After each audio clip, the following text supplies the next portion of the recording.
ബഹുമാനപ്പെട്ട അധ്യക്ഷൻ, വേദിയിലിരിക്കുന്ന വിശിഷ്ടാതിഥികൾ, സഹോദരി സഹോദരന്മാർ,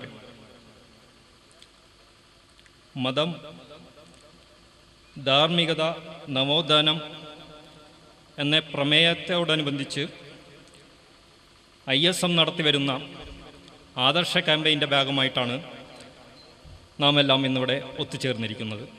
ഇസ്ലാം മാനവലോകത്തിനുള്ള ഒരു സന്മാർഗ ദർശനം എന്ന നിലയിൽ വിലയിരുത്തപ്പെടുമ്പോഴും മതത്തെക്കുറിച്ചുള്ള വികലമായ കാഴ്ചപ്പാടുകളും തെറ്റിദ്ധാരണകളും ലോകത്ത് ഉടനീളം നിലനിൽക്കുന്നു എന്നുള്ളതും നമ്മൾ മനസ്സിലാക്കേണ്ട ഒരു കാര്യമാണ്. കേരളത്തിലെ ഇസ്ലാഹി പ്രസ്ഥാനത്തിൻ്റെ പ്രവർത്തന മണ്ഡലങ്ങളിലേക്ക് നാം ഒന്ന് കണ്ണോടിച്ചു നോക്കുകയാണെങ്കിൽ ഇത്തരം മതപരമായ ജീർണതകൾക്കെതിരെയും ചൂഷണങ്ങൾക്കെതിരെയും തെറ്റിദ്ധാരണകൾക്കെതിരെയും വളരെ ശക്തമായ നിലപാടുകൾ എടുക്കുകയും അവയ്ക്കെതിരെ ധീരമായി പൊരുതുകയും ചെയ്ത ഒരു പാരമ്പര്യമാണ് ഈ പ്രസ്ഥാനത്തിനുള്ളത്. ജനങ്ങൾക്ക് ഇസ്ലാമിൻ്റെ സത്യസന്ദേശം എത്തിച്ചു കൊടുക്കുന്നതിൽ ഇതിൻ്റെ മുൻകാല പണ്ഡിതന്മാരും നേതാക്കന്മാരും നടത്തി വന്ന സ്തുത്യർഹമായ സേവനത്തെ നമ്മൾ അനുസ്മരിക്കേണ്ടതാണ്. അവരുടെ എല്ലാം പ്രവർത്തന ഫലമായിട്ടാണ് കേരളത്തിൽ മുസ്ലിങ്ങളുടെ ഒരു നവോത്ഥാനത്തിന് കളമൊരുങ്ങിയത് എന്ന് വേണമെങ്കിൽ നമുക്ക് നിസ്സംശയം പറയാവുന്നതാണ്. പക്ഷേ മുൻകാല നേതാക്കന്മാരും പ്രവർത്തകന്മാരും നമുക്കായി തുറന്നു തന്ന ആ സത്യമാർഗത്തിൽ നിന്ന് വ്യതിചലിച്ചുകൊണ്ട്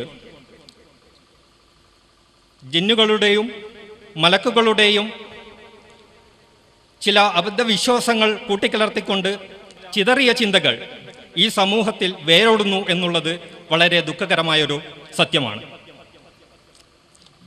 ഈ ഒരു അവസ്ഥയിൽ ഒരു വിശ്വാസിയെ സംബന്ധിച്ചിടത്തോളം അല്ലെങ്കിൽ ഒരു പ്രവർത്തകനെ സംബന്ധിച്ചിടത്തോളം നാം കാണേണ്ടത് ഇത്തരം ഒരു തിരിഞ്ഞു ചിന്തയിൽ നമ്മൾ അങ്കലാപ്പിലാവാതെ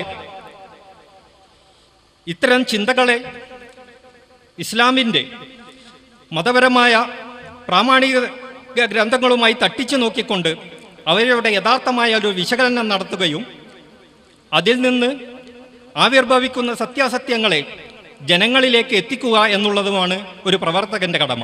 ഇന്ന് ഈ വിഷയത്തെക്കുറിച്ച് നമ്മളോട് സംസാരിക്കുവാൻ ബഹുമാനപ്പെട്ട പണ്ഡിതൻ അബ്ദുൽ ലത്തീഫ് കരുമ്പലാക്കൽ അവർകൾ ഇന്നിവിടെ എത്തിയിട്ടുണ്ട്. ആദ്യമായി അദ്ദേഹത്തെ ഈ വേദിയിലേക്ക് സ്വാഗതം ചെയ്യുകയാണ്. ഇന്നിവിടെ അധ്യക്ഷസ്ഥാനം അലങ്കരിക്കുന്നത് നമ്മുടെ മണ്ഡലം പ്രസിഡന്റായ PK കുഞ്ഞുമുഹമ്മദ് അവർകളാണ്. അദ്ദേഹത്തെയും സ്നേഹപൂർവ്വം ഈ വേദിയിലേക്ക് സ്വാഗതം ചെയ്യുന്നു. കൂടാതെ വേദിയിലിരിക്കുന്ന മറ്റ് വിശിഷ്ട വ്യക്തികളെയും ഈ പരിപാടിയിൽ ശ്രോതാക്കളാക്കി എത്തിയ നിങ്ങളെ ഓരോരുത്തരെയും പ്രത്യേകമായി ഈ പരിപാടികളിലേക്ക് സ്വാഗതം ചെയ്തുകൊണ്ട് അധ്യക്ഷ പ്രസംഗത്തിനായി മുഹമ്മദ് കുഞ്ഞാവർകളെ ക്ഷണിച്ചുകൊള്ളും. അൽഹംദുലില്ലാഹി റബ്ബിൽ ആലമീൻ. അല്ലാഹുമ്മ സല്ലി അലാ മുഹമ്മദിൻ വഅലാ ആലി മുഹമ്മദ്. പ്രിയമുള്ള പണ്ഡിതൻ അബ്ദുൽ ലത്തീഫ് കരുമ്പലാക്കൽ, വേദിയിരിക്കുന്ന നേതാക്കളെ, സുഹൃത്തുക്കളെ, സഹോദരി സഹോദരന്മാരെ, അസ്സലാമു അലൈക്കും വറഹ്മത്തുള്ളാഹി വബറകാതുഹു. നാം ഇന്ന് ഇവിടെ എത്തിച്ചേർന്നത് ISM നടത്തുന്ന ISMൻ്റെ ആദർശ ക്യാമ്പയിൻ മതം, ധാർമ്മികത, നവോത്ഥാനം എന്ന വിഷയത്തെ അധികരിച്ചുകൊണ്ട് ഒരു പ്രസംഗ പരിപാടി പങ്കെടുക്കുവാനാണ് നാം ഇവിടെ എത്തിച്ചേർന്നിരിക്കുന്നത്. നമ്മോട് പ്രസംഗിക്കുന്നത് കേരളത്തിലെ പ്രഗത്ഭ പണ്ഡിതനായ യുവ പണ്ഡിതനായ അബ്ദുൽ ലത്തീഫ് കരുമ്പലാക്കലാണ്. ഇസ്ലാഹി പ്രസ്ഥാനം മുമ്പ് എന്തെല്ലാം സുന്നികളോട് പറഞ്ഞ് നാം പലരെയും ഇസ്ലാമിൻ്റെ യഥാർത്ഥ വഴിയിലേക്ക് നാം കൊണ്ടുവന്നു. അതിൽ നിന്ന് നാം പിന്നോട്ട് പോകുന്ന ഒരവസ്ഥയാണ് കാണുന്നത്.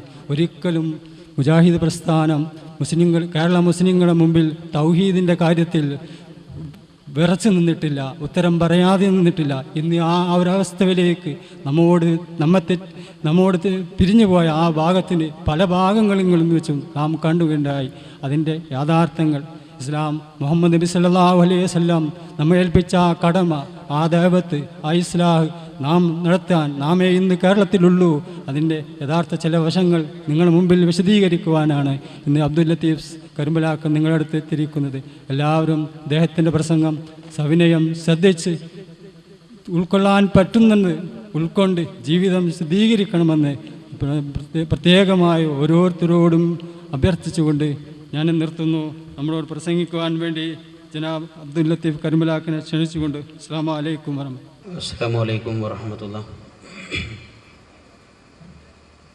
ബിസ്മില്ലാഹിർ റഹ്മാനിർ റഹീം.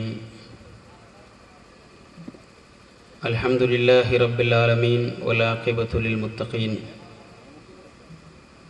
ഫലാ ഉദ്വാന ഇല്ലാ അലൽ ളാലിമീൻ വസല്ലല്ലാഹു വസല്ലമ അലാ ഖൈരി ഖൽഖിഹി വറസൂലിഹി മുഹമ്മദിൻ വആലിഹി വസ്വഹ്ബിഹി അജ്മഈൻ വമൻ തബിഅഹും ബിഇഹ്സാനിൻ ഇലാ യൗമിദ്ദീൻ.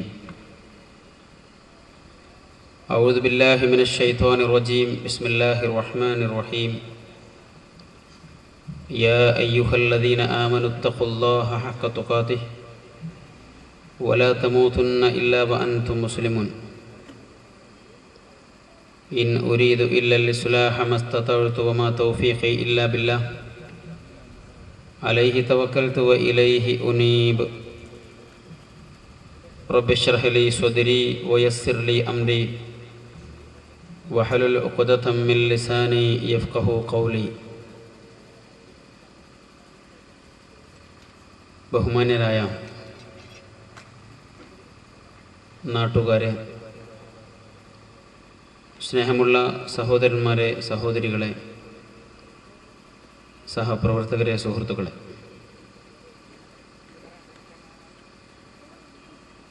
മതം, ധാർമ്മികത, നവോത്ഥാനം പരസ്പര ബന്ധിതമായ വിഷയങ്ങൾ കോർത്തുവെച്ചുകൊണ്ട് കേരളത്തിലെ ഇസ്ലാഹി യുവജന വിഭാഗം ISM നടത്തിവരുന്ന ആദർശ ക്യാമ്പയിൻ്റെ ഭാഗമായിട്ടാണ് ഇങ്ങനെ ഒരു പ്രോഗ്രാം ഇവിടെ സംഘടിപ്പിക്കുന്നത്.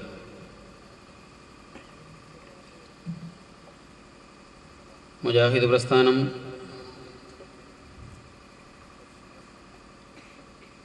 അന്ധവിശ്വാസങ്ങൾക്കും അനാചാരങ്ങൾക്കുമെതിരെ വിശുദ്ധ ഖുർആനിൻ്റെയും പ്രവാചകചര്യയുടെയും പിൻബലത്തിൽ പ്രമാണനിബദ്ധമായി യുക്തിഭദ്രമായി ശക്തമായ പ്രബോധന പ്രവർത്തനങ്ങളിൽ മുന്നേറിക്കൊണ്ടിരിക്കുന്ന ഏതാണ്ട് ഒരു നൂറ്റാണ്ടിൻ്റെ പാരമ്പര്യമുള്ള പ്രസ്ഥാനമാണ്. ഈ പ്രസ്ഥാനം കേരളക്കരയിൽ പ്രവർത്തനം ആരംഭിക്കുന്ന മുമ്പ് നമ്മുടെ നാട്ടിലെ പൊതുസമൂഹത്തിൻ്റെയും പ്രത്യേകിച്ച് മുസ്ലിം സമൂഹത്തിൻ്റെയും അവസ്ഥ മതരംഗത്തും സാമൂഹ്യ രാഷ്ട്രീയ വിദ്യാഭ്യാസ രംഗങ്ങളിലുമെല്ലാം വളരെയേറെ താഴെ നിൽക്കുകയും മതമെന്ന് പറയുന്നത് കുറേ അന്ധവിശ്വാസങ്ങളും അനാചാരങ്ങളും ചേർത്തുവച്ച ചില പരിപാടികൾ വിദ്യാഭ്യാസ രംഗം പൂർണ്ണമായും നിയന്ത്രിക്കപ്പെട്ടതോ നിഷിദ്ധമാക്കപ്പെട്ടതോ സാമൂഹ്യ രംഗത്ത് ഒന്നും നിർവഹിക്കാനില്ല. രാഷ്ട്രീയ രംഗത്തും പൊതുവെ ഏറെ പിന്നിലാണ്. എന്നാൽ മുജാഹിദ് പ്രസ്ഥാനം വിശുദ്ധ ഖുർആനും പ്രവാചകചര്യയും ഉയർത്തിപ്പിടിച്ചുകൊണ്ട് സമൂഹത്തിൽ നിന്ന് അന്ധവിശ്വാസങ്ങളും അനാചാരങ്ങളും തുടച്ചു മാറ്റാൻ ഏറെ പണിപ്പെടുകയും അതോടൊപ്പം മതത്തിൻ്റെ വിശ്വാസ ആദർശ ആചാര അനുഷ്ഠാനങ്ങളിൽ കൃത്യതയും വ്യക്തതയും കണിശതയുമുള്ള ഒരു സമൂഹത്തെ വളർത്തിയെടുക്കുവാൻ വേണ്ടി പ്രവർത്തിക്കുകയും ചെയ്തു. അതോടൊപ്പം തന്നെ പൊതുസമൂഹത്തിലും എല്ലാ മേഖലകളിലും ഉയർന്നു വരാൻ ആവശ്യമായ വിദ്യാഭ്യാസ പ്രവർത്തനങ്ങൾ സാമൂഹ്യ പ്രവർത്തനങ്ങൾ, സാംസ്കാരിക പ്രവർത്തനങ്ങൾ, സ്വാതന്ത്ര്യ സമരത്തിൽ തങ്ങളുടേതായ ദൗത്യ നിർവഹണം തുടങ്ങി ഒരു മുസ്ലിം എന്ന നിലക്ക് വ്യക്തിപരവും കുടുംബപരവും സാമൂഹികവും സാംസ്കാരികവും വിദ്യാഭ്യാസപരവും എല്ലാമായ എല്ലാ മേഖലകളിലും ഇറങ്ങിച്ചെന്ന് നന്നായി പണിയെടുക്കുകയും അധ്വാനിക്കുകയും അതുവഴി സംസ്കാരമുള്ള, വിദ്യാഭ്യാസമുള്ള, രാഷ്ട്രബോധമുള്ള, അതോടൊപ്പം ആദർശവും വിശ്വാസവും ആചാര അനുഷ്ഠാനങ്ങളുമൊക്കെ കൃത്യതയും കണിശതയുമുള്ള നല്ലൊരു സമൂഹത്തെ വളർത്തിയെടുക്കുവാൻ ഈ പ്രസ്ഥാനത്തിന് സാധിച്ചിട്ടുണ്ട്. എന്നാൽ ഈ പ്രസ്ഥാനത്തിൻ്റെ ആദർശത്തെയും അത് അംഗീകരിക്കുന്ന പ്രമാണങ്ങളെയും ചോദ്യം ചെയ്തുകൊണ്ട് തുടക്കം മുതൽ തന്നെ പലരും രംഗത്ത് വന്നിട്ടുമുണ്ട്. 1920കളിൽ കേരള മുസ്ലിം ഐക്യസംഘം എന്ന നാമധേയത്തിൽ കൊടുങ്ങല്ലൂരിലെ ഐക്യ വീട് എന്ന പേരിൽ ഇന്നും അറിയപ്പെടുന്ന ഒരു വീട്ടിൽ വെച്ച് തുടക്കം കുറിച്ച സംഘടിതമായ പ്രവർത്തനങ്ങൾ, ഐക്യസംഘത്തിൻ്റെ പ്രവർത്തനങ്ങൾ മുന്നോട്ട് പോയിക്കൊണ്ടിരിക്കുമ്പോൾ തന്നെ മുസ്ലിം സമൂഹത്തിന് നേതൃപരമായ പങ്ക് നിർവഹിച്ച് അവരെ നേരിലേക്ക് നയിക്കുവാൻ പണ്ഡിതന്മാരുടെ ഒരു സംഘം വേണമെന്ന തിരിച്ചറിവ് കേരള ജംഇയ്യത്തുൽ ഉലമയുടെ പിറവി. കേരള ജംഇയ്യത്തുൽ ഉലമ എന്നുള്ളത് കേരളത്തിലെ പണ്ഡിതന്മാരുടെ, മുസ്ലിം പണ്ഡിതന്മാരുടെ ആദ്യത്തെ സംഘടനയാണ്. ആ ഒരു സംഘടന രംഗത്ത് വരുന്നതോടുകൂടി പണ്ഡിതന്മാർ ഇസ്ലാമിനെക്കുറിച്ച് പറയേണ്ടത് ഇസ്ലാമിൻ്റെ അടിസ്ഥാന പ്രമാണങ്ങളിൽ ഊന്നിയുന്നുകൊണ്ടാണ്. വിശുദ്ധ ഖുർആനും പ്രവാചകചര്യയുമാണ് ഇസ്ലാമിൻ്റെ പ്രമാണങ്ങൾ. എന്നാൽ പേരിനു മാത്രം അത് പറയുമ്പോഴും, പേരിന് പോലും അത് പറയാത്തവർ സമൂഹത്തിൽ ജീവിച്ചിരിക്കുമ്പോഴും, മദ്ഹബുകളും അനുബന്ധമായ കുറേ സംഗതികളും മതത്തിൻ്റെ പ്രമാണങ്ങളായി സ്വീകരിക്കുന്ന ഒരു സമൂഹം, വിശ്വാസരംഗത്ത് അശ്അരി, മാതുരീദി എന്നീ 2 മദ്ഹബുകളും, കർമ്മരംഗത്ത് ഹനഫി, മാലിക്കി, ഷാഫി, ഹംബലി തുടങ്ങിയിരിക്കുന്ന 4 മദ്ഹബുകളുമായി അവിടെ നിന്നിങ്ങോട്ട് ഓരോ കാലഘട്ടത്തിലും കടന്നു വരുന്ന പണ്ഡിതന്മാർ പറഞ്ഞതും എഴുതി വച്ചതുമായിരിക്കുന്ന വിഷയങ്ങളെ ആസ്പദമാക്കി വിശ്വാസ, ആദർശ, ആചാര, അനുഷ്ഠാന മേഖലകളെല്ലാം പൂർണ്ണമായോ ഭാഗികമായോ വിശുദ്ധ ഖുർആനിൽ നിന്നും പ്രവാചകചര്യയിൽ നിന്നും അകറ്റി തങ്ങളുടെ കുറേ താല്പര്യങ്ങൾക്ക് വേണ്ടി ഇങ്ങനെ കൊണ്ടു നടക്കുന്ന ഒരു വിഭാഗമാക്കി മുസ്ലിം സമൂഹത്തെ പണ്ഡിതന്മാർ മാറ്റിയിരിക്കുന്ന ഒരു ഘട്ടത്തിലാണ് മുജാഹിദ് പ്രസ്ഥാനം അതിൻ്റെ പണ്ഡിത സഭ പ്രവർത്തന രംഗത്ത് വരുന്നത്. അതുകൊണ്ട് തന്നെ പ്രാഥമികമായി വിശുദ്ധ ഖുർആനും പ്രവാചകചര്യയുമാണ് നമ്മൾ അടിസ്ഥാന പ്രമാണങ്ങളിൽ നിന്ന് സമൂഹത്തെ പഠിപ്പിക്കേണ്ടി വന്നു. അതിലെ വിശ്വാസങ്ങളും ആദർശങ്ങളുമാണ് നമ്മൾ സ്വീകരിക്കേണ്ടത് എന്ന് പറയേണ്ടി വന്നു. അത് പഠിപ്പിക്കുന്ന വിശ്വാസ ആദർശങ്ങൾ സമൂഹത്തിൻ്റെ ആദർശങ്ങളോട് യോജിക്കുന്നതല്ല, വിയോജിക്കുക മാത്രമല്ല വിരുദ്ധവുമാണ് എന്ന് സമൂഹം മനസ്സിലാക്കി തുടങ്ങുകയും അത് ഈ സമൂഹത്തെ വിറ്റ് കാശാക്കുന്ന ആളുകൾക്ക് പ്രയാസമാണ് എന്ന് പണ്ഡിതന്മാർ തിരിച്ചറിയുകയും കേരള ജംഇയ്യത്തുൽ ഉലമയുടെ ആദർശം അതുവഴി ചോദ്യം ചെയ്യപ്പെടുകയും ചെയ്തു. വിശുദ്ധ ഖുർആൻ നൂറ്റാണ്ടുകൾക്ക് മുമ്പ് പ്രഖ്യാപിച്ചിരിക്കുന്ന ഒരു വാചകം, യാ അയ്യുഹല്ലദീന ആമനൂ ഇന്ന കസീറൻ മിനൽ അഹ്ബാരി വർ-റുഹ്ബാൻ ലയഅകുലൂന അംവാലൻ നാസ് ബിൽ ബാത്തിൽ വയസുദ്ദൂന അൻ സബീലില്ലാഹ്. സത്യവിശ്വാസികളെ നിങ്ങൾ കരുതിയിരിക്കുക, തീർച്ചയായും അധിക പണ്ഡിതന്മാരും പുരോഹിതന്മാരും ജനങ്ങളുടെ സമ്പത്ത് അവിഹിതമായി തിന്നുക തന്നെയാണ്. അതോടൊപ്പം പടച്ചവന്റെ മാർഗത്തിൽ നിന്നും അവർ ജനങ്ങളെ വഴിതെറ്റുകയും ചെയ്യുന്നു. ഭൂരിപക്ഷം വരുന്ന പണ്ഡിതന്മാരും പുരോഹിതന്മാരും ജനങ്ങളുടെ സമ്പത്ത് കൊള്ളയടിക്കുകയും അവരെ വഴികേടിലാക്കുകയും ചെയ്യുന്നു എന്ന് 14 നൂറ്റാണ്ടുകൾക്ക് മുമ്പ് മുസ്ലിം സമൂഹത്തെ ഉണർത്തിയത് വിശുദ്ധ ഖുർആനാണ്. ആ പണ്ഡിതന്മാർക്ക് വിശുദ്ധ ഖുർആനും പ്രവാചകചര്യയും പ്രമാണമായി സ്വീകരിച്ചുകൊണ്ട് നടത്തപ്പെടുന്ന ഒരു പ്രബോധന പ്രവർത്തനത്തോട് സഹകരിക്കുവാൻ സാധിക്കുകയില്ല.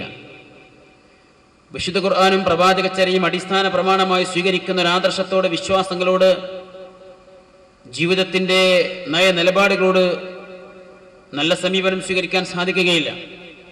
അതുകൊണ്ടാണ് അവർ കേരള ജംഇയ്യത്തുൽ ഉലമയെ പഴിക്കുകയും അതിൻ്റെ വിശ്വാസങ്ങളെയും ആദർശങ്ങളെയും ചോദ്യം ചെയ്യുകയും ബദലായി മറ്റൊരു ജംഇയ്യത്തുൽ ഉലമ രൂപീകരിക്കുകയും ചെയ്തത്.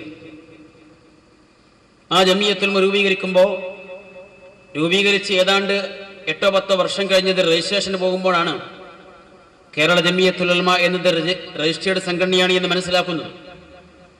അപ്പോഴാണ് അതിൻ്റെ മുന്നിൽ ഒരു സമസ്ത എന്ന പദം അവർ ചേർത്ത് കൊടുത്തത്. സമസ്ത കേരള ജംഇയ്യത്തുൽ ഉലമ. കേരള ജംഇയ്യത്തുൽ ഉലമയെ ആദർശപരമായും വിശ്വാസപരമായും പ്രമാണപരമായും ചോദ്യം ചെയ്താണ് സമസ്ത രംഗത്ത് വന്നത്. എന്നാൽ മുജാഹിദ് പ്രസ്ഥാനം പ്രമാണനിബദ്ധമായി, യുക്തിഭദ്രമായി, ശക്തിയുക്തം അവരുടെ ആരോപണങ്ങളോട് പ്രതികരിക്കുകയും അവർ പഠിപ്പിക്കുന്ന കാര്യങ്ങൾ മതവിരുദ്ധമാണ് എന്ന് സമർത്ഥിക്കുകയും അവരിലുള്ളവരെ തന്നെ ഒരുപാട് പേരെ ഈ പ്രസ്ഥാനത്തിന്റെ വക്താക്കളാക്കി മാറ്റുകയും ചെയ്തത്. അവർക്ക് നമ്മളെക്കുറിച്ച് പറയാനുണ്ടായ ഏറ്റവും പ്രധാനപ്പെട്ട വിഷയം നമ്മുടെ തൗഹീദാണ്. നമ്മുടെ തൗഹീദ്, നാം പഠിപ്പിക്കുന്ന ഏകദൈവ ആരാധന കുറ്റമറ്റതല്ല, അത് ശരിയല്ല, സത്യമല്ല, മതവിരുദ്ധമാണ് എന്നാണ് അവർക്ക് പറയാനുള്ളത്. അവർ പറയുന്ന തൗഹീദ് യഥാർത്ഥത്തിൽ മതവിരുദ്ധമാണെങ്കിലും, എന്നാൽ ഇതിനെതിരെ പ്രതികരിച്ച് മുന്നോട്ട് പോയിക്കൊണ്ടിരിക്കുമ്പോൾ തന്നെയാണ് ഇന്ത്യൻ സ്വാതന്ത്ര്യ സമരം ശക്തമായി വരികയും മുജാഹിദ് പ്രസ്ഥാനത്തിന്റെ പ്രബുദ്ധരായ ഉന്നതന്മാരായ നേതാക്കന്മാരും പണ്ഡിതന്മാരും ആ വഴിയിൽ തങ്ങളുടെ ദൗത്യം നിർവഹിക്കുകയും ചെയ്തു തുടങ്ങുന്നത്.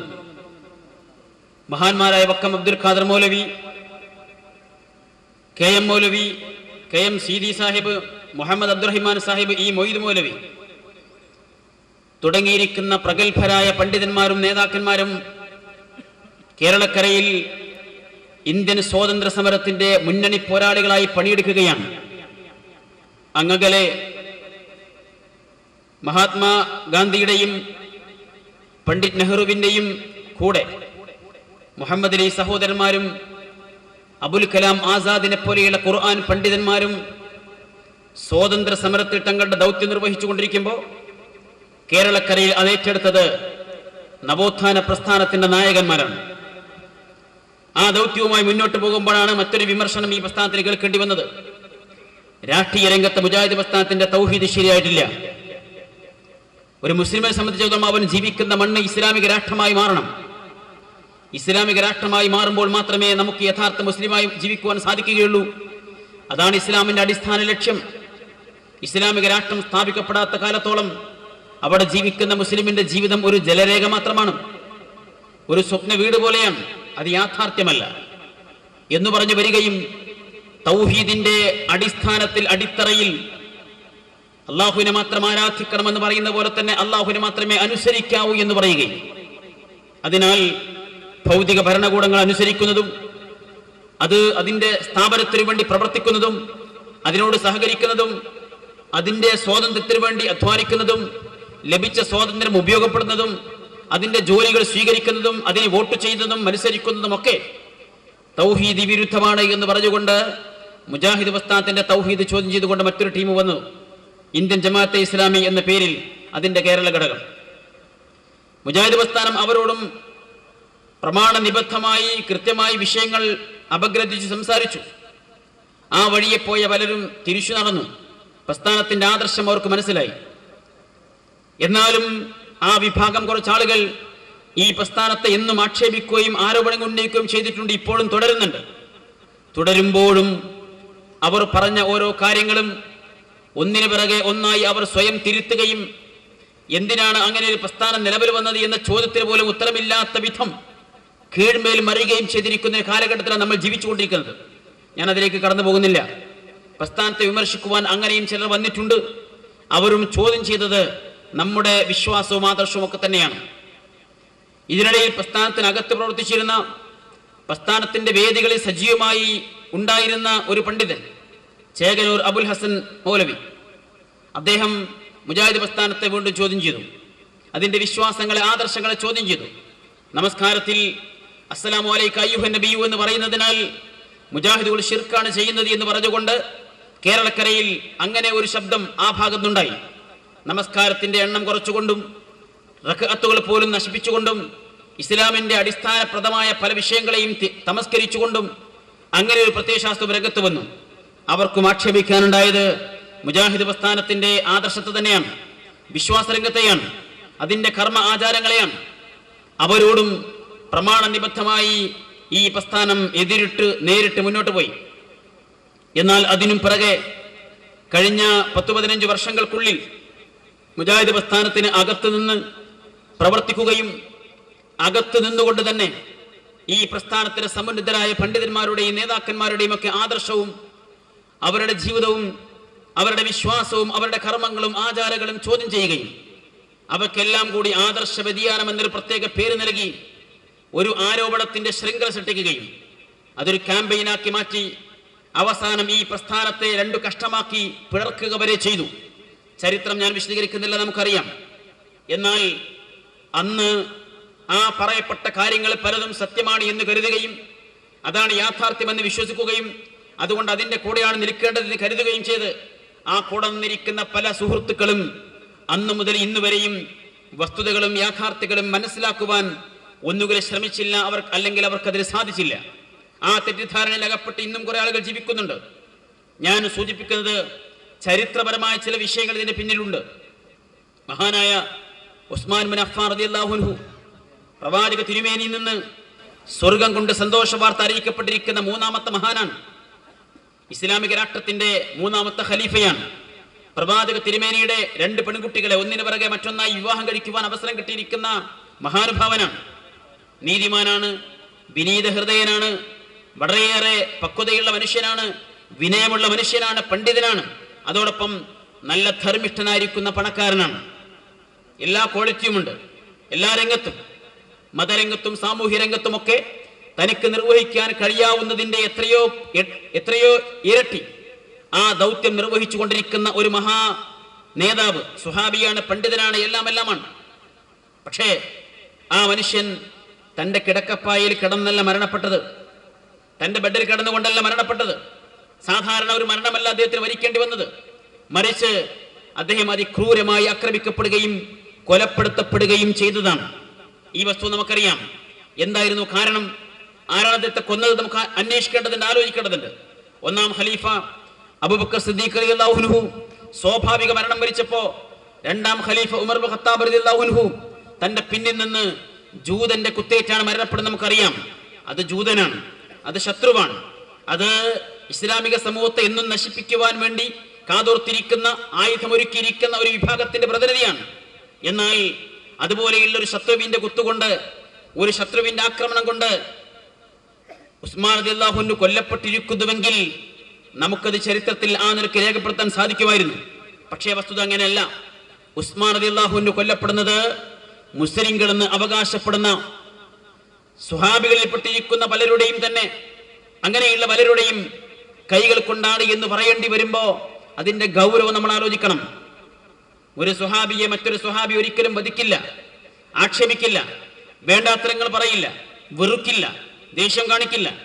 മാത്രമല്ല അവർ തമ്മിലുള്ള ബന്ധം ഖുർആൻ എടുത്ത് പറഞ്ഞിട്ടുണ്ട്. അത്ര വലിയ ബന്ധത്തിലുള്ള ആളുകൾക്കിടയിൽ വൈരമുണ്ടാക്കുവാൻ, പ്രശ്നങ്ങൾ ഉണ്ടാക്കുവാൻ, അവരെ തമ്മിൽ ഭിന്നിപ്പിക്കുവാൻ, അവരെ തമ്മിൽ അടുപ്പിക്കുവാൻ, അതിന്റെ പേരിൽ ഒരു മഹാമനുഷ്യന്റെ ജീവൻ അപായപ്പെടുത്തുവാൻ വരെ അവിടെ സാധ്യത ഉണ്ടായത് പിശാചിന്റെ പ്രവർത്തനങ്ങൾ കൊണ്ടാണ് എന്ന് നമുക്കറിയാം. പിശാച് മനുഷ്യനെ സ്വാധീനിക്കുകയും അവന്റെ മനസ്സുകളിൽ ദുർമന്ത്രങ്ങൾ നടത്തുകയും അതുവഴി പല തിന്മകളും അവരെ കൊണ്ട് ചെയ്യുകയും അത് കലാപങ്ങളിലേക്കും കൊലകളിലേക്കും ഒക്കെ വഴിതിരിയുകയും ചെയ്യുന്നു എന്ന ചരിത്രം അവിടെ തുടരുകയാണ്. എന്നാൽ ഉസ്മാൻ റളിയല്ലാഹു അൻഹു മുസ്ലിങ്ങളുടെ കൈകൾ കൊണ്ട് കൊല്ലപ്പെടുവാൻ കൃത്യമായ കാരണമുണ്ട്. ആ കാരണമാണ് നമ്മുടെ വിഷയത്തിന്റെ മർമ്മം. നമുക്കറിയാം, ആദ്യമുണ്ടായത് അദ്ദേഹത്തിന് നേരെ കുറെ ആരോപണങ്ങൾ ഉന്നയിച്ചു. ചില ഭാഗത്ത് നിന്ന് കുറെ ആളുകൾ കുറെ ആരോപണങ്ങൾ ഉന്നയിച്ചു. ഒരുപാട് ആരോപണങ്ങളുണ്ട്. ആ ആരോപണങ്ങൾ നാടുനീളെ വ്യാപിച്ചു. ജനങ്ങൾ അതിങ്ങനെ കേട്ട് വിശ്വസിക്കുവാൻ തുടങ്ങി. പലരും ആ പറയുന്നത് സത്യമാണല്ലോ എന്ന നിലക്ക് അതിന്റെ പിന്നാലെ കൂടാൻ ശ്രമിച്ചു.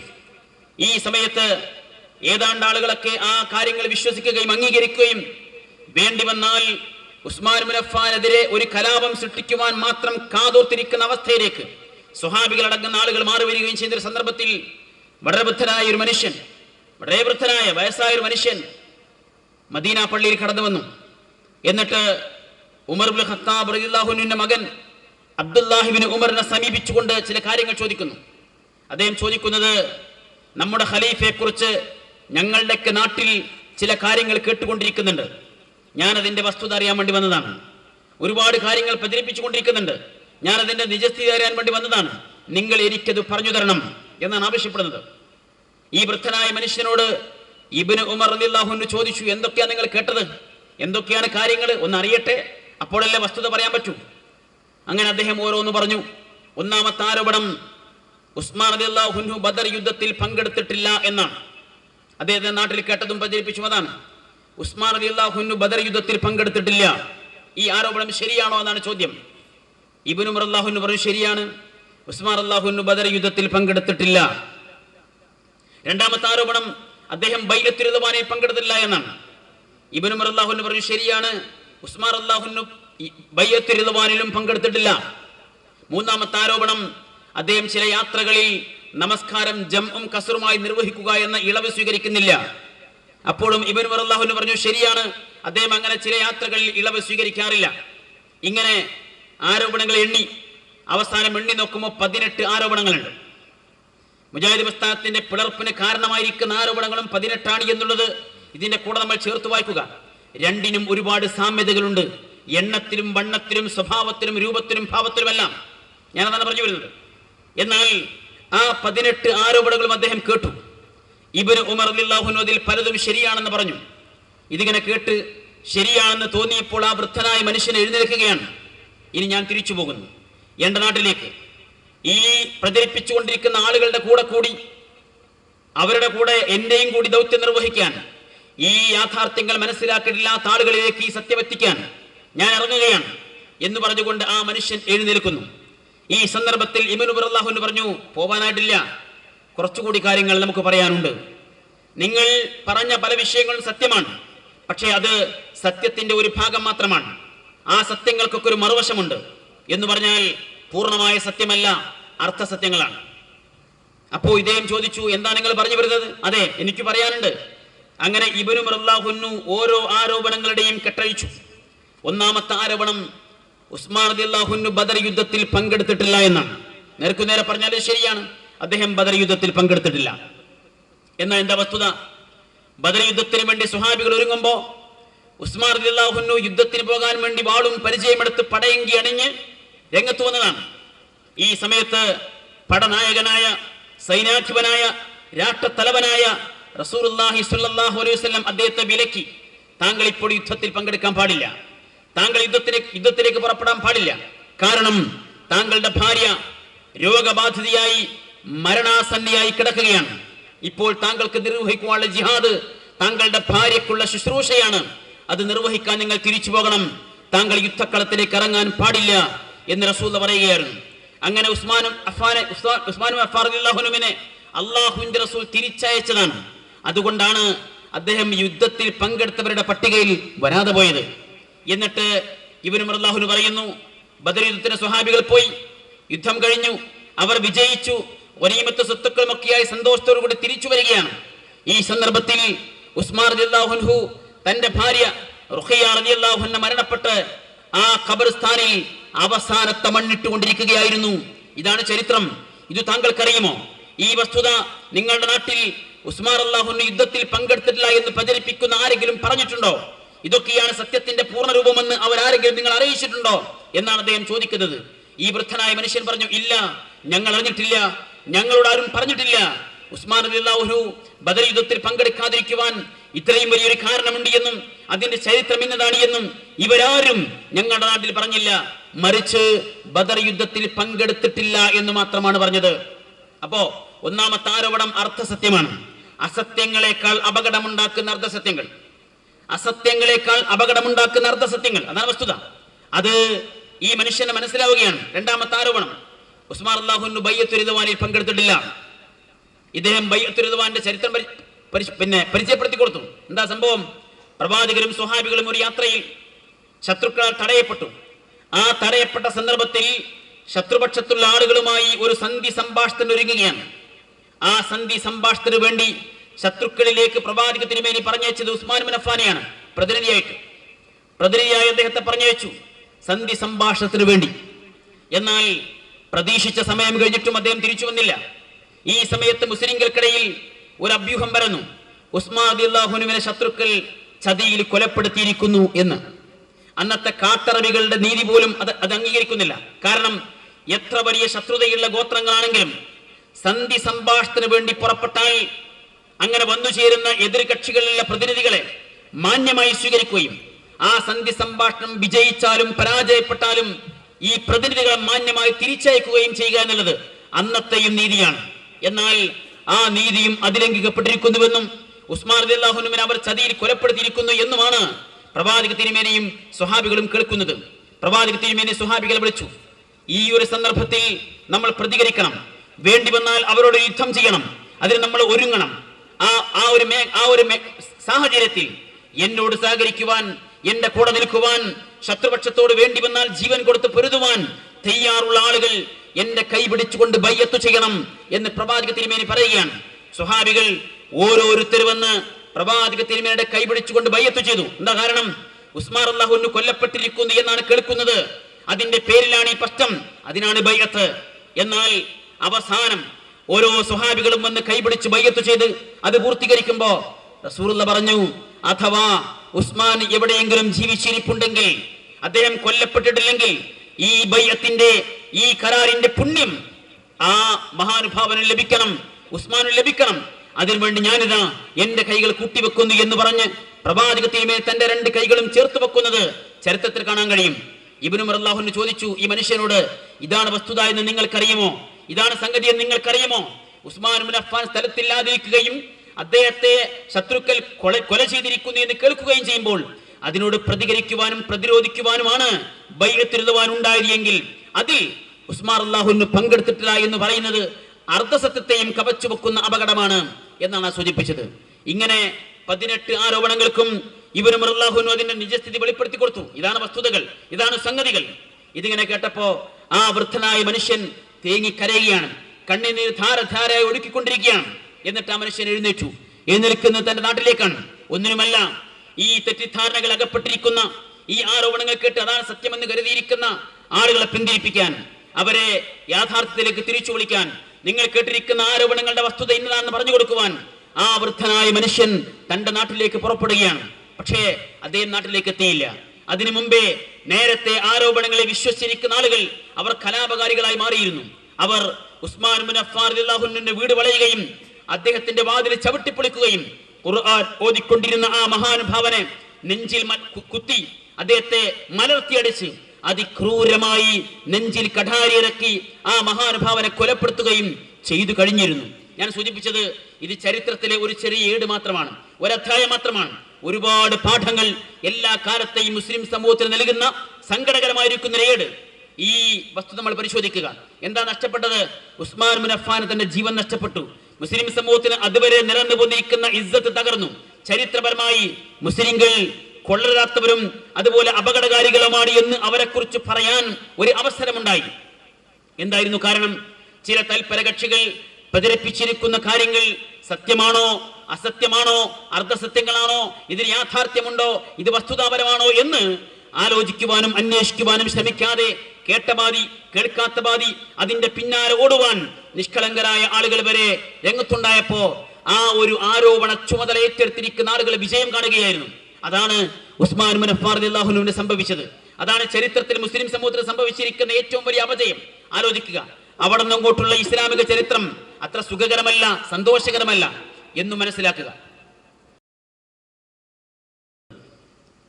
ഉസ്മാൻ ബിൻ അഫ്ഫാൻ റളിയല്ലാഹു അൻഹു കൊല്ലപ്പെടുന്ന സാഹചര്യം മുസ്ലിം സമൂഹത്തിന് ഒരുപാട് പാഠങ്ങൾ നൽകുന്ന വളരെ സങ്കടകരമായിരിക്കുന്ന ഒരു ചരിത്രം. അതിനുശേഷമുള്ള ഇസ്ലാമിക് ഹിസ്റ്ററി അത് പഠിക്കുവാനും വായിക്കുവാനും എത്രമാത്രം ഉപകരിക്കുമെന്നുള്ളത് നമ്മൾ ആലോചിക്കേണ്ടതുണ്ട്. യഥാർത്ഥത്തിൽ മുജാഹിദ് പ്രസ്ഥാനത്തിൽ ഉണ്ടായിരിക്കുന്ന പ്രശ്നങ്ങളുടെയും അടിസ്ഥാനം ഇതുതന്നെയാണ്. ചില സഹോദരങ്ങൾ വിദേശത്തു നിന്നുമൊക്കെ സാമ്പത്തിക സൗകര്യങ്ങളൊക്കെ ചെയ്തു തരുന്ന ചില സുഹൃത്തുക്കൾ ആർക്കൊക്കെയോ വേണ്ടി പടച്ചുണ്ടാക്കിയിരിക്കുന്ന കുറേ ആരോപണങ്ങൾ ഈ പ്രസ്ഥാനത്തിലെ ഉത്തരവാദപ്പെട്ട പണ്ഡിതന്മാരുടെയും നേതാക്കന്മാരുടെയും പ്രവർത്തകന്മാരുടെയും നേർക്ക് ആരോപിക്കുമ്പോൾ അങ്ങനെയൊക്കെ ഉണ്ടാകുമോ, അത് ശരിയായിരിക്കുമോ എന്ന് ചിന്തിക്കുവാൻ പോലും ശ്രമിക്കാതെ പല സുഹൃത്തുക്കളും ആ വഴിയെ പോയി. വിശുദ്ധ ഖുർആനിൽ വാചകമുണ്ട്, ആയിഷ റളിയല്ലാഹുവിനെതിരെ ചില ആളുകൾ ചില ആരോപണങ്ങൾ ഉന്നയിച്ചപ്പോൾ ആ വിഷയത്തിൽ പ്രതികരിക്കുന്ന ഖുർആൻ ചോദിച്ച ചോദ്യം, മുസ്ലിങ്ങളെക്കുറിച്ച് അങ്ങനെയുള്ള ചില ആരോപണങ്ങൾ കേൾക്കുമ്പോൾ നിങ്ങൾ അല്ലായിരുന്നോ വിചാരിക്കേണ്ടത്? നിങ്ങൾ വിചാരിക്കേണ്ടിയിരുന്നത് നല്ലതായിരുന്നില്ലേ? നല്ലതല്ലേ നിങ്ങൾ വിചാരിക്കേണ്ടത്? ചീത്ത വിചാരിക്കാൻ പാടുണ്ടോ എന്നാണ് ഖുർആൻ ചോദിച്ചത്. ഞാൻ സൂചിപ്പിച്ചത്, ഉന്നതരായ പണ്ഡിതന്മാർ കേരളക്കരയിൽ മുജാഹിദുകളും അതുപോലെ യാഥാസ്ഥിക വിഭാഗവും തമ്മിൽ ഒരുപാട് സംവാദങ്ങൾ നടന്നു. എന്നാൽ ഒരു ഡസനിലേറെ സംവാദങ്ങളിൽ, പഴയ സംവാദങ്ങളിൽ തൗഹീദ് എന്ന വിഷയം അവതരിപ്പിച്ച് സംസാരിക്കുന്ന പണ്ഡിതനാണ് ബഹുമാനായ CP ഉമർ സുല്ലമി. ബഹുമാനായ AP അബ്ദുൽ ഖാദർ മൗലവിയും CP ഉമർ സുല്ലമിയും അലി അബ്ദുൽ റസാഖ് മദനിയും ഒക്കെ ചേരുന്ന ഒരു ടീമാണ് പിന്നെ ആദർശപരമായ സംവാദങ്ങൾക്ക് നേതൃത്വം കൊടുത്തിരുന്നത്. ആ സംവാദങ്ങളിലെല്ലാം കൊട്ടപ്പുറം സംവാദമടക്കമുള്ള പ്രമാദമായ സംവാദത്തിലടക്കം തൗഹീദ് എന്ന വിഷയം അവതരിപ്പിക്കുന്നത്, കുറ്റിച്ചിറ സംവാദത്തിൽ ആ വിഷയം അവതരിപ്പിക്കുന്നത്, പൂനൂർ സംവാദത്തിൽ ആ വിഷയം അവതരിപ്പിക്കുന്നത്, ഒരുപാട് സംവാദങ്ങളിൽ ഈ സംവാദങ്ങളിലൊക്കെ തൗഹീദ് എന്ന വിഷയം അവതരിപ്പിച്ച് പ്രസംഗിച്ച, ജീവിതത്തിന്റെ നല്ല കാലം മുഴുവനും തൗഹീദ് പ്രബോധനത്തിന് വേണ്ടി മാത്രം മാറ്റിവെച്ച ബഹുമാനായ CP ഉമർ സുല്ലമിയുടെ തൗഹീദാണ് ചില സുഹൃത്തുക്കൾ ചോദ്യം ചെയ്തത്. അതുപോലെ KK മുഹമ്മദ് സുല്ലമി, കോഴിക്കോട്ടുകാർക്ക് അത് പറഞ്ഞു തരേണ്ടതില്ല KK ആരാണ് എന്നുള്ളത്. KK ജീവിച്ചത്, KK വളർന്നത്, KK പ്രവർത്തിച്ചത്, KK അധ്വാനിച്ചത്, KKയുടെ പ്രബോധന പ്രവർത്തനങ്ങളെല്ലാം ഈ കോഴിക്കോടാണ്. അങ്ങനെ ഈ നാടിന്റെ മനസ്സറിയുന്ന, നാട്ടുകാർക്കറിയുന്ന KK മുഹമ്മദ് സുല്ലമി, അദ്ദേഹത്തിന് തൗഹീദ് വിട്ട് കളിക്കാൻ കഴിയില്ല, തൗഹീദിനെ മാറ്റിവെക്കാൻ കഴിയില്ല, തൗഹീദ് പറയാതിരിക്കാൻ കഴിയില്ല, അത് പ്രബോധനം ചെയ്യാതിരിക്കാൻ കഴിയില്ല. എന്നാൽ ആ മഹാനുഭാവന്റെയും തൗഹീദ് ചോദ്യം ചെയ്യപ്പെട്ടു, ആദർശം ചോദ്യം ചെയ്യപ്പെട്ടു. അതുപോലെ മരണപ്പെട്ടു പോയിരിക്കുന്ന അമ്മാംകൊത്ത് അബൂബക്കർ മൗലവി, ജീവിച്ചിരിക്കുന്ന അബ്ദുസലാം സുല്ലമി, ഈ പ്രസ്ഥാനത്തിന്റെ സംഘടനാ നേതൃത്വം കൊടുത്തിരുന്ന ഡോക്ടർ ഹുസൈൻ മടവൂർ തുടങ്ങിയിരിക്കുന്ന പണ്ഡിതന്മാരുടെ, നേതാക്കന്മാരുടെ, ഒരുപാട് പ്രവർത്തകന്മാരുടെ തൗഹീദാണ് ചോദ്യം ചെയ്യുന്നത്. അന്ന് ഉത്തരവാദപ്പെട്ട പലരും പറഞ്ഞു, ഒരു മനുഷ്യന് നേരെ, ഒരു വിശ്വാസിക്ക് നേരെ അവിശ്വാസമോ അധർമ്മമോ ആരോപിച്ചാൽ ആ ആരോപണം അസത്യമാണെങ്കിൽ ആ ആരോപണം ആരോപിച്ചവരിലേക്ക് തിരിച്ചു വരും, അത് ശ്രദ്ധിക്കണം. അവിശ്വാസമോ അധർമ്മമോ ആരോപിച്ചാൽ ആരോപണം അസത്യമാണെങ്കിൽ അത് ആരോപിച്ചവരിലേക്ക് തിരിച്ചു വരും. ഒരാളുടെ തൗഹീദ് ചോദ്യം ചെയ്താൽ അത് ആരോപണം അസത്യമാണ് എങ്കിൽ തീർച്ചയായും ആരാണോ ചോദ്യം ചെയ്തത് അയാളുടെ തൗഹീദ് തകരും, അയാൾ ശിർക്കിലേക്ക്, കുഫറിലേക്ക് തിരിച്ചു പോകും എന്നാണ് പ്രവാചക തിരുമേനി പഠിപ്പിച്ചത്, ഇമാം ബുഖാരി ഉദ്ധരിച്ചത്. നമ്മൾ അന്ന് പറഞ്ഞു, ഇത് ശ്രദ്ധിക്കണം. മാത്രമല്ല, ഓരോ മനുഷ്യന്റെയും വിശ്വാസത്തെ ചോദ്യം ചെയ്യുമ്പോൾ ആലോചിക്കണം. നിങ്ങൾ ആലോചിച്ച് നോക്കൂ, പ്രവാചക തിരുമേനി സല്ലല്ലാഹു അലൈഹി വസല്ലം ഒരു യുദ്ധത്തിന് നേതൃത്വം കൊടുത്തിരിക്കുന്ന ഒരു സ്വഹാബിയെ ചോദ്യം ചെയ്തു. എന്താ പ്രശ്നം? യുദ്ധം നടന്നുകൊണ്ടിരിക്കെ ശത്രുപക്ഷത്തിന് ഇങ്ങോട്ട് ആഞ്ഞു വെട്ടിക്കൊണ്ടിരുന്ന ഒരു മനുഷ്യൻ, അയാള് അവസാനം സ്വഹാബിയുടെ വാളുകൊണ്ട് മരിക്കും എന്ന് ഉറപ്പാകുന്ന ഒരു ഘട്ടത്തിൽ ലാ ഇലാഹ ഇല്ലല്ലാഹ് എന്ന കലിമ ചൊല്ലി ഇസ്ലാമിലേക്ക് വന്നായി പ്രഖ്യാപിച്ചു. പക്ഷേ ഈ സ്വഹാബി അദ്ദേഹത്തെ കൊലപ്പെടുത്തി, യുദ്ധത്തിലാണ്.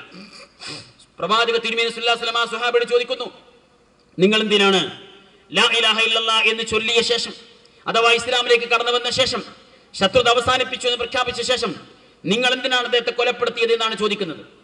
ആ സ്വഹാബിയുടെ മറുപടി, പ്രവാചകരെ, അയാൾ ആത്മാർത്ഥമായി കലിമ ചൊല്ലിയതല്ല, എന്റെ വാളിനെ പേടിച്ചു മാത്രം ചൊല്ലിയതാണ്, എന്റെ വാളിനെ പേടിച്ചു മാത്രമാണ് ചൊല്ലിയത്. റസൂൽ ചോദിച്ചു, ആ മനുഷ്യന്റെ നെഞ്ചു പിളർന്ന് നിങ്ങൾ ഹൃദയം പരിശോധിച്ചിരുന്നുവോ? അദ്ദേഹത്തിന്റെ ഹൃദയത്തിൽ എന്താ ഉള്ളത് നിങ്ങൾ പരിശോധിച്ചതുവോ? നിങ്ങൾക്കത് അറിയാൻ സാധിക്കുമായിരുന്നുവോ?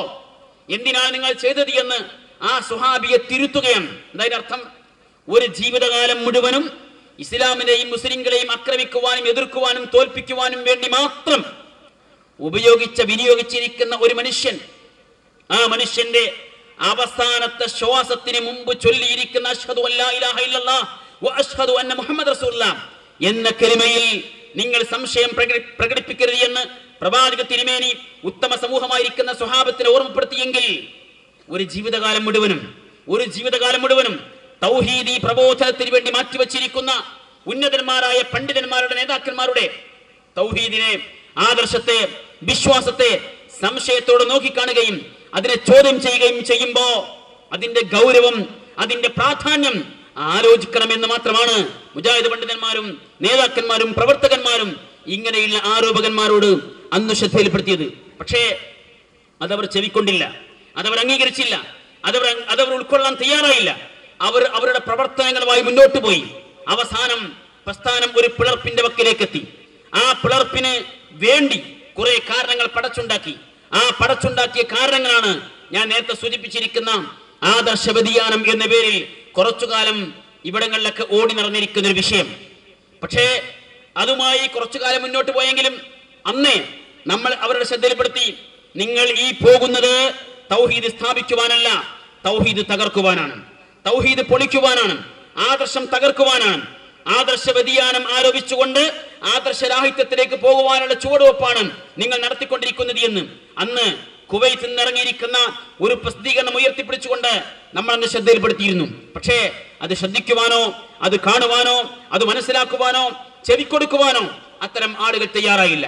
അതിന്റെയൊക്കെ അനന്തര ഫലം ഇന്ന് ആ ആളുകൾ നേർക്കുനേരെ അനുഭവിച്ചു കൊണ്ടിരിക്കുന്നു എന്നതാണ് അവർക്കിടയിൽ അവർ സ്വയം ഇപ്പോൾ ഉത്തരം കിട്ടാതെ ചോദിക്കുന്ന ചോദ്യങ്ങളുടെ അടിസ്ഥാനം. ആ വിഷയങ്ങളെക്കുറിച്ച് കൂടുതൽ നമുക്ക് മനസ്സിലാക്കുവാനും ഉൾക്കൊള്ളുവാനും സാധിക്കേണ്ടതുണ്ട്. ഞാനിവിടെ ഒരു ആമുഖം മാത്രമാണ് ഇപ്പോൾ നൽകിയത്. എന്റെ കൂടെ സംസാരിക്കുവാൻ അപ്പുറത്തിരിക്കുന്ന ഒരുപാട് നേതാക്കന്മാരുണ്ട്. ബഹുമാനായ TP അബ്ദുള്ള കോയ മദനി, AP അബ്ദുൽ ഖാദർ മൗലവി, അതുപോലെ അബ്ദുറഹ്മാൻ സലഫി, പാരത്ത് അബ്ദുറഹ്മാൻ മദനി, M മുഹമ്മദ് മദനി, അഹമ്മദ് അലി മദനി, നിഅമത്തുള്ള ഫാറൂഖി തുടങ്ങിയിരിക്കുന്ന ഒരുപാട് നേതാക്കന്മാര്, പണ്ഡിതന്മാര് ഈ വിഷയത്തിൽ ഇപ്പോൾ ഞങ്ങൾ പറയുന്ന കാര്യങ്ങൾ അതുപോലെയോ അതിലേറെ ശക്തമായോ പറയുവാനും സംസാരിക്കുവാനും ഞങ്ങളുടെ കൂടെയുണ്ട് എന്ന കാര്യം നിങ്ങളെ ഓർമ്മിപ്പിച്ചുകൊണ്ട് ഉണർത്തിക്കൊണ്ട് തൽക്കാലം നമസ്കരിക്കുവാൻ വേണ്ടി പിരിയുകയാണ്. നമസ്കാരം കഴിഞ്ഞാൽ ഇൻഷാ അല്ലാഹ് നമുക്ക് ഈ പ്രോഗ്രാം തുടരാം. അല്ലാഹു അനുഗ്രഹിക്കട്ടെ. അസ്സലാമു അലൈക്കും വറഹ്മത്തുള്ളാഹി. ഭിന്നാഭിപ്രായങ്ങളും പിളർപ്പുകളുമൊക്കെ പുതിയതല്ല. കാലാകാലങ്ങളിൽ ഇങ്ങനെയുള്ള പല വിഷയങ്ങളും സമൂഹത്തിൽ നടന്നുപോയിട്ടുണ്ട്. അതിൻ്റെ ചരിത്രപരമായ ചില ഭാഗങ്ങളാണ് ശ്രദ്ധയിൽപ്പെടുത്തിയത്.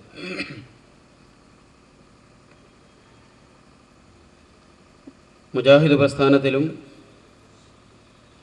ഇടക്കാലത്ത് വന്ന പ്രശ്നങ്ങളുടെ അടിത്തറ ഞാൻ സൂചിപ്പിച്ച പോലെ ചില തൽപര കക്ഷികൾ പ്രചരിപ്പിച്ച അസത്യങ്ങളും അർത്ഥസത്യങ്ങളും തന്നെയാണ്. നമ്മുടെ പണ്ഡിതന്മാർക്ക് നേരെ ആരോപിച്ച ആരോപണങ്ങൾ അതിൽ ഒന്നുപോലും അതിൻ്റെ പൂർണ്ണ രൂപത്തിൽ അവതരിപ്പിച്ചുകൊണ്ട് ഇന്ന ഇന്ന തകരാറുകൾ സംഭവിച്ചിരിക്കുന്നു എന്ന് സമർത്ഥിക്കാൻ ഈ കഴിഞ്ഞ 10-15 വർഷത്തിനിടക്ക് ഒരാൾക്ക് പോലും സാധിച്ചിട്ടില്ല.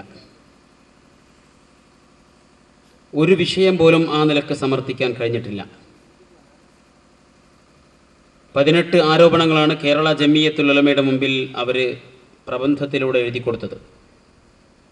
നാട്ടുകാരുടെ മുമ്പിൽ എത്രയോ ആരോപണങ്ങൾ ഉന്നയിച്ചിട്ടുണ്ടെങ്കിലും ഔദ്യോഗികമായി ഔപചാരികമായി ആരോപകന്മാർ എഴുതി കൊടുത്തത് 18 ആരോപണങ്ങളാണ്. ഞാൻ നേരത്തെ സൂചിപ്പിച്ച പോലെ ഉസ്മാൻ ബിൻ അഫ്ഫാൻ റളിയല്ലാഹു അൻഹുവിനെതിരെ അന്നത്തെ ചില തൽപര കക്ഷികൾ അവതരിപ്പിച്ച ആരോപണങ്ങളും 18 എണ്ണത്തിൽ മാത്രമല്ല അതിൻ്റെ സ്വഭാവത്തിലും പൂർണ്ണമായ സാമ്യതയുണ്ട്. അവിടെ അവതരിപ്പിക്കപ്പെട്ടതും അസത്യങ്ങളും അർദ്ധസത്യങ്ങളുമായിരുന്നു, ഇവിടെ അവതരിപ്പിക്കപ്പെട്ടതും അസത്യങ്ങളും അർദ്ധസത്യങ്ങളുമായിരുന്നു. അത് ഇന്നോളം തുടർന്നുകൊണ്ടിരിക്കുകയാണ്. ഈ 15 വർഷത്തിനിടക്ക് സംഘടന പിളർന്ന ശേഷവും പല രൂപത്തിലും ഭാവത്തിലുമുള്ള ഒരുപാട് ആരോപണങ്ങൾ നമുക്ക് നേരെ ഉന്നയിക്കപ്പെട്ടിട്ടുണ്ട്. എല്ലാറ്റിനോടും പ്രതികരിക്കുവാൻ ഈ സമയം മതിയാകുമെന്ന് തോന്നുന്നില്ല. ചില കാര്യങ്ങൾ ശ്രദ്ധയിൽപ്പെടുത്തുകയാണ് ഉദ്ദേശിക്കുന്നത്.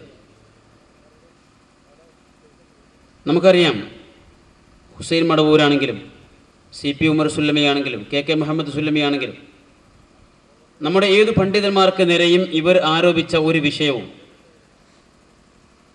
തെളിയിക്കപ്പെട്ടില്ലെന്ന് മാത്രമല്ല, അതിൽ നിന്നെല്ലാം അവരെല്ലാം എന്നോ രക്ഷപ്പെടുകയും വളരെ ക്ലീൻ ഇമേജോടുകൂടി സംഘടനാ തലത്തിൽ ആദർശ പ്രബോധന രംഗത്ത് ജീവിച്ചിരിക്കുന്ന ഓരോ പണ്ഡിതന്മാരും തങ്ങളുടെ ദൗത്യം കൃത്യമായി നിർവഹിച്ചുകൊണ്ടിരിക്കുകയാണ്. എന്ന് നമുക്ക് നേരെ തൗഹീദ് അടക്കമുള്ള വിഷയങ്ങളിൽ ആരോപണം ഉന്നയിച്ചിരിക്കുന്ന ആളുകൾക്ക്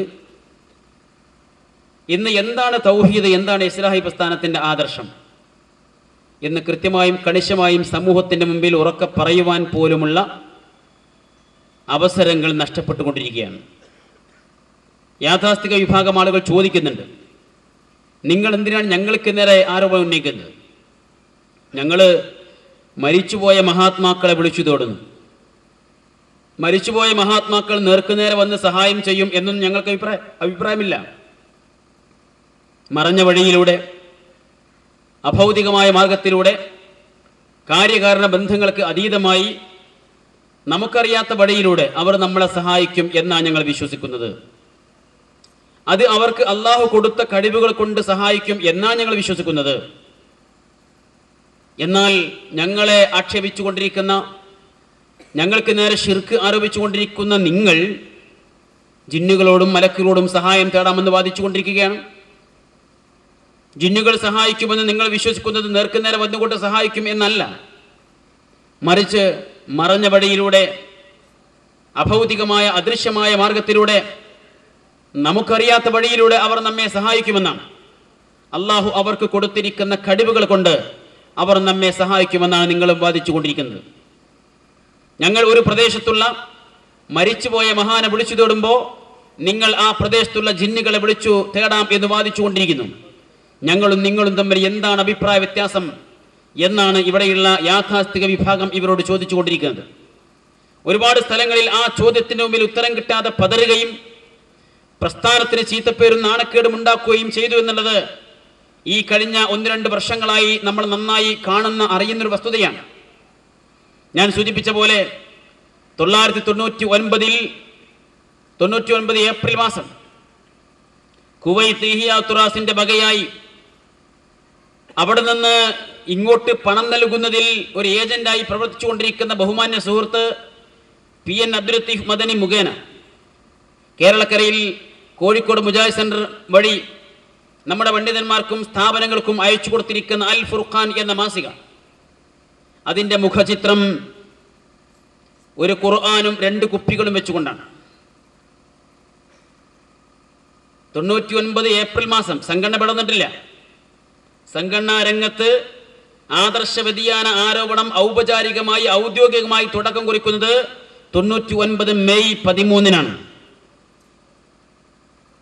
ഏപ്രിൽ മാസം ലക്കത്തിലെ അൽ ഫുർഖാനിലാണ്, അൽ ഫുർഖാന്റെ മുഖചിത്രം തന്നെ ഒരു ഖുർആനും 2 കുപ്പിയും വെച്ചുകൊണ്ടാണ്.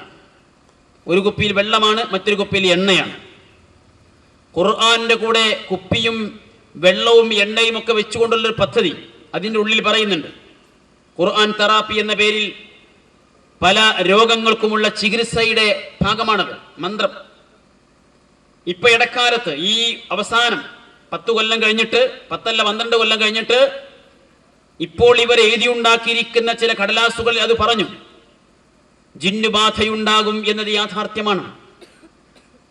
ജിന്നുബാധയുണ്ടാകും എന്നത് യാഥാർത്ഥ്യമാണ്. ജിന്നുബാധ മൂലം പല രോഗങ്ങളും ഉണ്ടാകും. പല കാരണങ്ങളാലും രോഗമുണ്ടാകുന്നത് പോലെ ജിന്നുബാധ മൂലവും രോഗമുണ്ടാവും. അപ്പോൾ സാധാരണ ചികിത്സക്ക് പുറമെ റുഖയ്യ ശർഇയ്യ ചെയ്യാവുന്നതാണ്. റുഖയ്യ ശർഇയ്യ എന്ന് പറഞ്ഞാൽ ശർഇയായ മന്ത്രം, ദീനിയായ മതപരമായ മന്ത്രം എന്നതിന്റെ അർത്ഥം.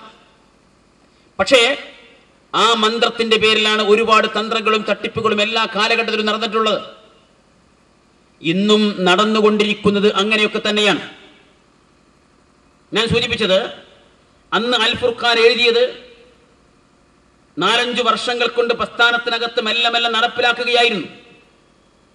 നമ്മുടെ വിശ്വാസങ്ങളെയും നമ്മുടെ ആദർശങ്ങളെയും കടപുഴക്കി എറിയുന്ന വിധത്തിൽ. ഇപ്പോൾ ചില സുഹൃത്തുക്കൾ ഇടക്കാലത്ത് ചോദിച്ചു കൊണ്ടിരിക്കുന്നുണ്ട്, ജിന്നുകളോടും മലക്കളോടും സഹായം തേടാമെന്ന് ഞങ്ങൾ എവിടെയാണ് പറഞ്ഞത്? ഞങ്ങൾക്ക് ഇങ്ങനെ വാദമുണ്ടോ? അങ്ങനെ തെളിയിക്കാൻ പറ്റുമോ എന്നൊക്കെ ചോദിക്കുന്നുണ്ട്. ഇൻഷാ അല്ലാഹ് തെളിയിക്കാം. ഞങ്ങൾ മുജാഹിദ് പ്രവർത്തകന്മാരെ ഷിർക്കിലേക്ക്, ബഹുദൈവാരാധനയിലേക്ക് കൊണ്ടുപോവുകയാണ് എന്ന് നിങ്ങൾ പറയുന്നു. ഞങ്ങൾ ഏത് ഷിർക്കാണ് ചെയ്തത്, ഏത് ഷിർക്കിലേക്കാണ് വിളിക്കുന്നത് എന്നൊക്കെ ചോദിച്ചു കൊണ്ടിരിക്കുന്നുണ്ട്. ഞങ്ങൾക്ക് ആ വിഷയത്തിൽ ഒരൊറ്റ മറുപടി പറയാനുള്ളൂ. പിശാച് ഒരിക്കലും ഒരു വിഗ്രഹത്തെ നേരെ കൊണ്ടുവന്ന് സ്ഥാപിച്ച് മുസ്ലിങ്ങളോട് നിങ്ങൾ എല്ലാവരും കൂടി ഇതിനെ ആരാധിച്ചോളൂ, പ്രാർത്ഥിച്ചോളൂ എന്ന് പറഞ്ഞിട്ടില്ല. ഈ വിഗ്രഹത്തിന് ഒരുപാട് കഴിവുകളുണ്ട്, നിങ്ങളെ സഹായിക്കാൻ കഴിയും, അദൃശ്യമായി അഭൗതികമായി നിങ്ങളുടെ പ്രശ്നങ്ങളൊക്കെ പരിഹരിക്കാൻ കഴിയുന്ന പ്രത്യേക കഴിവുണ്ട്. അതുകൊണ്ട് നിങ്ങൾ ഈ വിഗ്രഹത്തോട് തേടിക്കോളൂ, പ്രാർത്ഥിച്ചോളൂ, ആരാധിച്ചോളൂ എന്ന് നേർക്ക് നേരെ ഒരിക്കലും പിശാച് എന്ന് പറഞ്ഞിട്ടില്ല. പിന്നെ എങ്ങനെയാ ശിർക്ക് കൊണ്ടുവന്നത്? വളരെ ആസൂത്രിതമായി, തന്ത്രപരമായി, സാവകാശം, സമയമെടുത്തുകൊണ്ടാണ് കൊണ്ടുവന്നത്. ഓരോ മഹാന്മാർ മരിച്ചു പോകുമ്പോ അന്ന് ജീവിച്ചിരിക്കുന്ന നിഷ്കളങ്കരായ മനുഷ്യരുടെ മനസ്സുകളിൽ പിശാച് തോന്നിച്ചു. ഒരു വലിയ മഹാനാണ് മരണപ്പെട്ടത്. കുറച്ചു കാലം കഴിയുമ്പോൾ നമ്മളും പിന്നീട് നമ്മുടെ മക്കളും അവരെ മറന്നുപോകും. മറന്നു പോകാതിരിക്കാൻ, അവരെ ഓർക്കുന്നതിലൂടെ അവരുടെ നന്മകളെ നമുക്ക് പിൻപറ്റാൻ ഒക്കെ ഉപകരിക്കാവുന്ന വിധം അവരുടെ ഒരു ചിത്രം ഇവിടെ സ്ഥാപിച്ചാൽ, ഒരു പ്രതിമ ഇവിടെ സ്ഥാപിച്ചാൽ നമുക്കും ഓർക്കാം, പിന്നീട് വരുന്നവർക്കും ഓർക്കാം. അവരുടെ സൽപാന്താവുകൾ മനസ്സിലാക്കി നമുക്കതിലൂടെ സഞ്ചരിക്കാം എന്ന തരത്തിൽ അക്കാലഘട്ടത്തിലെ നിഷ്കളങ്കരായിരിക്കുന്ന മുസ്ലിം സമൂഹത്തിന്റെ മനസ്സുകളിലാണ് പിശാച് പണിയെടുക്കുന്നത്. അങ്ങനെയാണ് പ്രതിമകളും പ്രതിഷ്ഠകളും ഒക്കെ മെല്ലെ മെല്ലെ കടന്നു വരുന്നത്. ഒരു ചിത്രമായി, ഒരു പ്രതിമയായി. അത് കേവലം അന്ന് അനുസ്മരിക്കാൻ തന്നെയാണ്, കേവലം ഓർക്കാൻ വേണ്ടിയാണ്.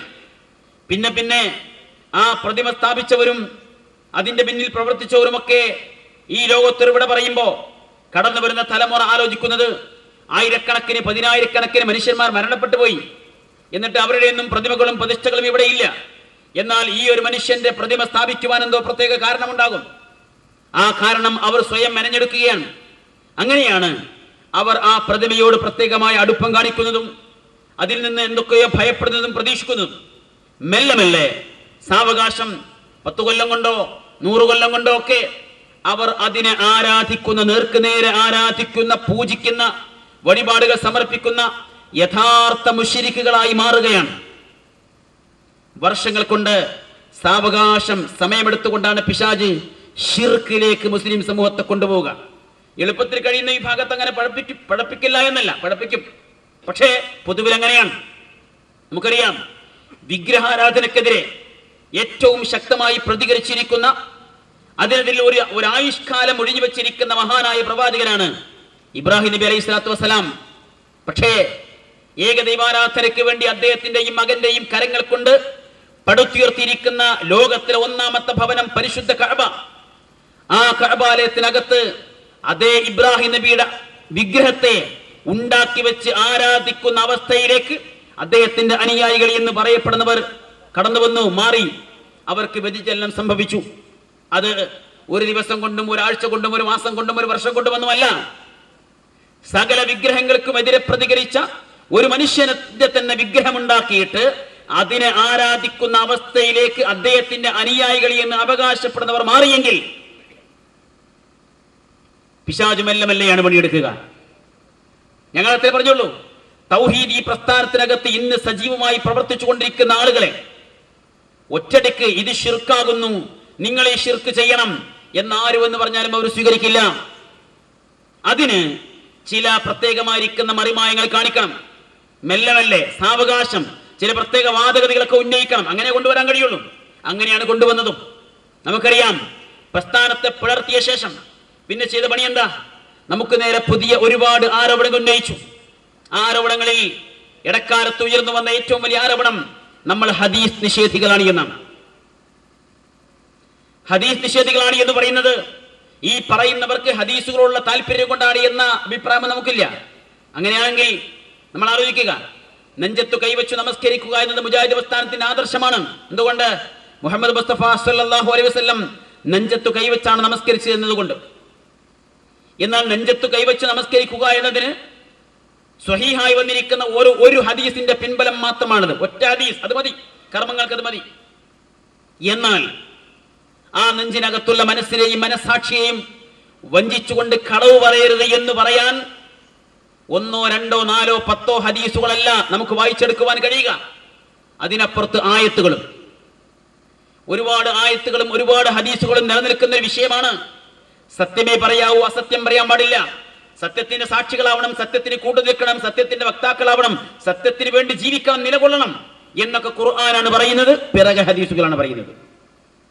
എന്നാൽ ആ വിഷയങ്ങൾ ജീവിതത്തിൽ തന്നെ പൂർണ്ണമായി അടർത്തി മാറ്റുകയും പണ്ഡിതന്മാർക്കും നേതാക്കന്മാർക്കും പ്രവർത്തകന്മാർക്കും സംഘടനകൾക്കും ഘടകങ്ങൾക്കുമെതിരെ ഇല്ലാത്ത കള്ള ആരോപണങ്ങൾ ഉന്നയിച്ച് അസത്യം പ്രചരിപ്പിക്കുക എന്നത് അജണ്ടയായി സ്വീകരിച്ച് മുന്നോട്ട് പോകുമ്പോഴും അവർ പറയുന്നു മറ്റുള്ളവർക്ക് നേരെ ഹദീസ് നിഷേധികളാണ് എന്ന്. അതെന്റെ വസ്തുത. യഥാർത്ഥത്തിൽ സ്വന്തം ജീവിതത്തിൽ നിന്ന് ആയത്തുകളെയും ഹദീസുകളെയും കുടിയിറക്കിക്കൊണ്ടാണ് മറ്റുള്ളവർക്ക് നേരെ ഹദീസ് നിഷേധം ആരോപിക്കുന്നത്. പക്ഷെ എന്താ വിഷയം? നമ്മള് വിശുദ്ധ ഖുർആൻ അത് മനസ്സിലാക്കുവാനുള്ള മാർഗമാണ് പ്രവാചക തിരുമേനിയുടെ ചര്യ. ഖുർആൻ എല്ലാ വിഷയവും വിശദമായി പറഞ്ഞിട്ടില്ല. പ്രത്യേകിച്ച് നമസ്കാരം, 5 നേരത്തെ നമസ്കാരം നമസ്കരിക്കണമെന്നേ ഖുർആൻ പറഞ്ഞുള്ളൂ. നിങ്ങൾ നമസ്കാരം നിലനിർത്തണം. എന്നാൽ അത് എത്ര വഖത്താണ്, എത്ര റക്അത്തുകളാണ്, അതിന്റെ രൂപം എന്താണ്, അതിന്റെ ഭാവം എന്താണ് എന്ന് പറയാനും പഠിപ്പിക്കുവാനും തന്നെയാണ് പ്രവാചക തിരുമേനി കടന്നു വന്നത്. അതുകൊണ്ട് നമസ്കാരത്തെ പൂർണ്ണമായി മനസ്സിലാക്കണമെങ്കിൽ പ്രവാചക ചര്യ വേണം, ഹദീസുകൾ വേണം. ഒരിക്കലും തള്ളിക്കളയാൻ കഴിയില്ല.